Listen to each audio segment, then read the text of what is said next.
بهار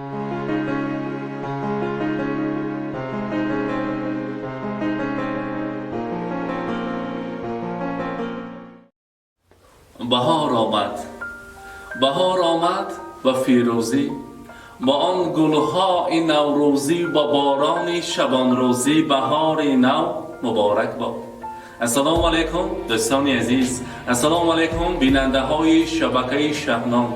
من امروز شخصا از نام خود، از نام جماعه خود، یکی شما را با اولین روزی عروسی سال، با اولین روزی فصل بهاری که بسیار هم زیبا و سرسبز است، از امروز تمامی روی دنیا، تمامی روی زمین با گلهای رنگارنگ، با یک نفسی زیبا همدیگر را میبینیم.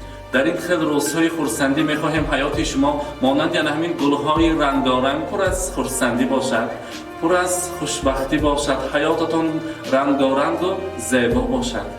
امروز اولین روز بهار را به هر یک شما مبارک باشد میبینیم.